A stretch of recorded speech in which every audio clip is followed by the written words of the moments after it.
adjectives, pronouns. So I just want you guys to think about that from yesterday.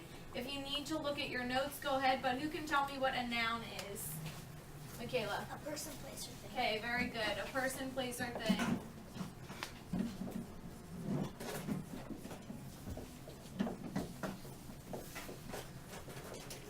Okay, who can tell me what a pronoun is? Brady. A thing that takes the place of a noun. Okay, very good. It's a word that takes the place of a noun.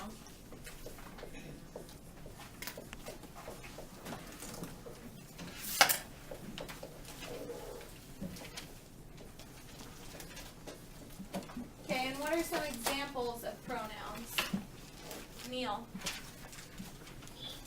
He, good. Emily? They, good. Michaela? She, Brooke? It. And Nolan?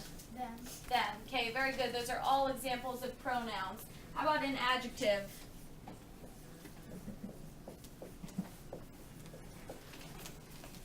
Jack. The word that describes or modifies a noun or a pronoun. Okay, very good. So, a word that describes or modifies. So modifies is just another way to say describes. A noun or pronoun. Okay, and then we talked about two other things. We talked about independent clause and dependent clause. What's an independent clause, Danny? A sentence or phrase that can stand alone. Okay, very good. A sentence or phrase that can stand alone. And dependent clause, Dallas? A sentence or phrase that cannot stand alone. Okay, good. A dependent clause is a sentence or phrase that cannot stand alone. What was our example that I had up on the board yesterday? Dallas? Jake enjoyed the movie more than I did. Okay, Jake enjoyed the movie more than I did. What was the independent clause? Danny?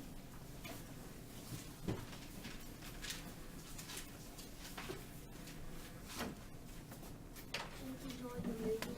Okay, Jake enjoyed the movie because that part of the sentence can stand alone. It doesn't need anything else. That's a complete sentence, right? What part of the sentence was the dependent clause? Michaela? More than I did. More than I did, okay? So that cannot stand alone. That needed the first part of the sentence in order to make sense. Okay, very good. So today what we're going to be talking about is where and when to use commas, and I wanted to go over these parts of speech because they're going to be involved in that, okay? We need to understand these in order to understand the rest of the lesson that we're going to be doing today, okay? So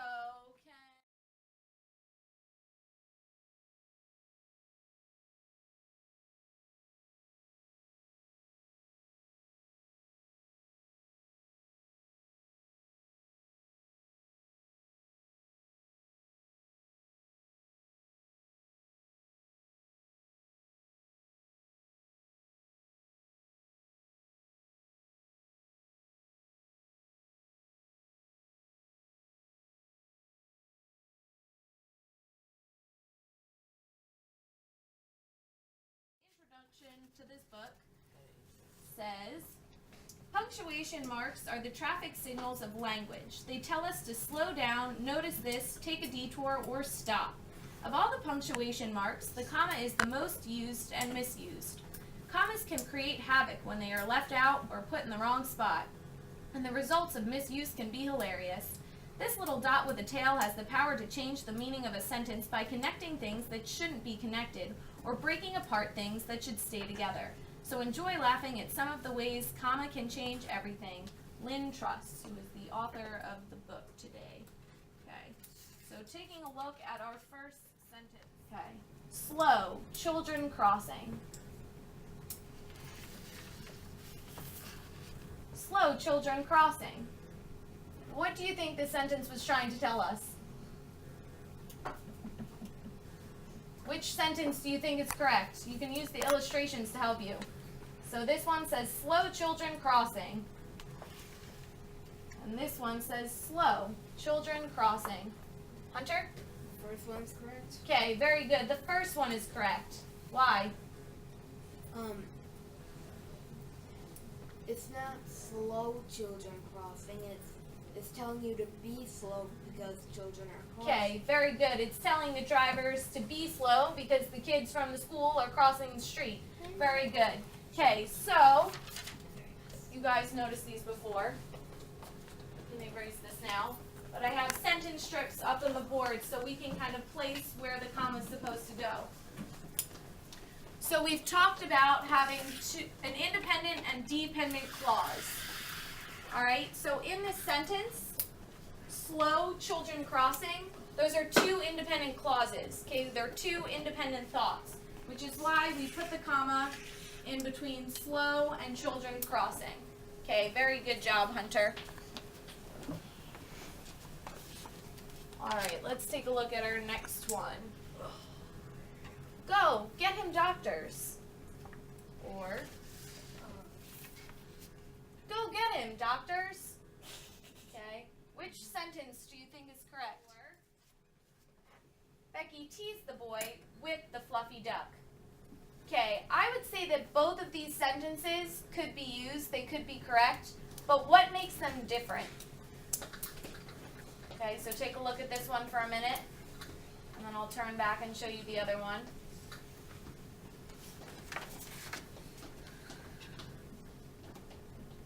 What is the difference between these two sentences? Lionel? The first one, the boy's teasing the girl, and then the second one, she's teasing him. Okay, well in the first one, she's still teasing him, right? We can look at the illustration. It looks like she's making fun of him, right? Okay. And then in the second one, she's still teasing him, but in a different way. So what is the difference? How does the comma make a difference in this sentence? Jason? It's because, like, in the other one, she was only making fun of him. In the second one, she's teasing him with the duck and not giving it to him. Okay, very good. So two different ways of teasing him. In the first one, she was making fun of him, and in the second one, she's teasing him with the duck, right? Okay, so in the first one, without the comma, see there's no comma in this sentence, so Becky teased the boy with the fluffy duck. The with the fluffy duck describes the boy, because the boy is what? He's, Hunter? Holding a fluffy duck. Okay, good. He's holding a fluffy duck. So in that sentence, it's describing the boy as holding the fluffy duck. How about in the second one, which has a comma? So Becky teased the boy with the fluffy duck. What's the difference there? Danny? This one, the boy doesn't have the duck. Okay, good. So in this one, the boy doesn't have a duck. So the comma separating the two phrases, okay, makes the with the duck describe Becky's action, right? Because just like Jason said, she's teasing him with the duck. She's holding it away from him, right? Okay. Everybody still good? Any questions so far? All right, we're going to go through a couple more together, and then you guys are going to get to practice some on your own. But every day, I'm still going to describe it. So every day is an introductory phrase. That's why we have a comma after every day. Okay? And then just like Nolan said, turns, slides, and swings. Okay? Those are verbs in this sentence. So we need to separate them with a comma. Okay? And in this one, because we don't have the commas, slides and swings becomes a noun, and it describes what Anthony is doing to the slides and swings. Give me a thumbs up if you guys get that, if you understand why we need commas in those places. Okay, is there anyone that has any questions about that? Hunter, do you have a question? No? All right, good. Let's move on then.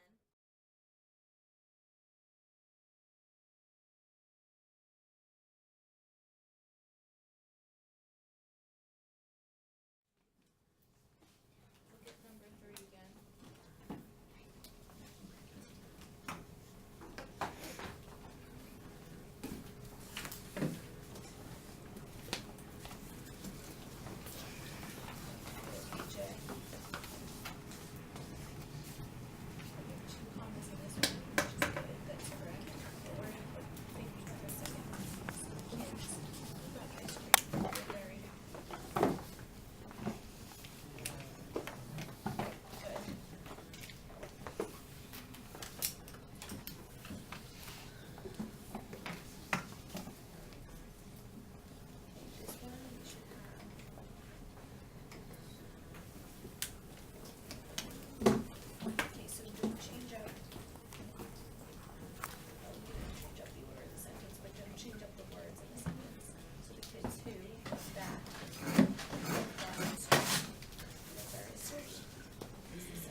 it on your desk because we'll go through them in the book.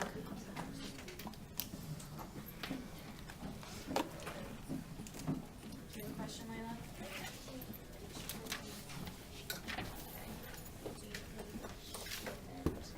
Honey is addressing somebody else, or honey is the actual, like the food. Okay, so for word that, where do you think the comma would go? Or do you think it would have a comma at all?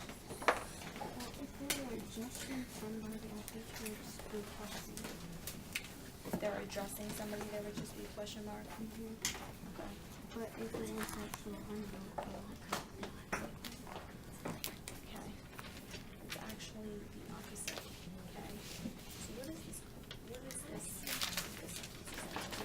What is this thing called honey? Okay. So we would have a comma here if it was addressing a person, because they're kind of separate from what they're asking, right? Okay. So if we're addressing a person, we would have a comma there. Okay. Alright, so yep, and that would be, either one would be correct in this case. It would just depend on what you were trying to say, right? Okay, good. Alright guys, so go ahead and finish up. Okay, keep your sentences on your desk. We're gonna go through the book now and check to see if we put our commas in the correct place, okay?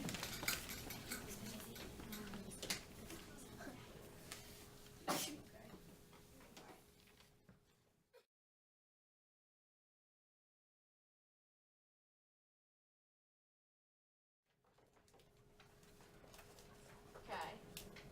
This one. So, no pushing, please. And no pushing, please. What's the difference between those two sentences? Neil. Saying the second one, that please is like something in it is pushing. Yep, good. What is it saying? What would please be classified as in this sentence? An adjective, a verb, a noun? What would it be? Michaela? A noun. Okay, very good. Because there's no comma here, please becomes a noun in this sentence.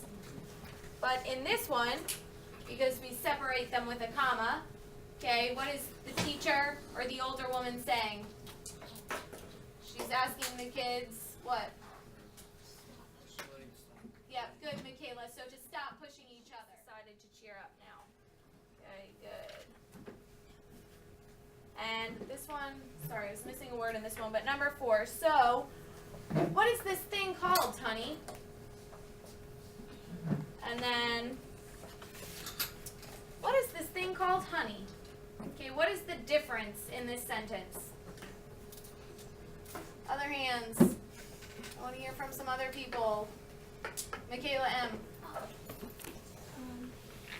what is the thing called honey that she's calling someone honey? Okay, good. So in the first one, okay, if we use a comma to separate them, what is this thing called, honey? Who is it addressing? Okay, what does honey mean in this sentence? Reagan. Okay, his wife, right? He's calling her honey, not the actual food honey. Okay, but in the second one, what is he asking? Other hands.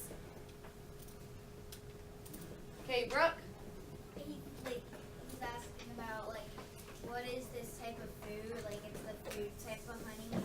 Like what is it? Yep, very good. So we don't have a comma in this sentence if we're describing the food. But if you were addressing a person, okay, you're calling the person honey, we would have a comma in between there. And I believe that is our last sentence. Okay? Okay, very good. So you guys can go ahead and erase your desks. Okay? Were there any questions about those last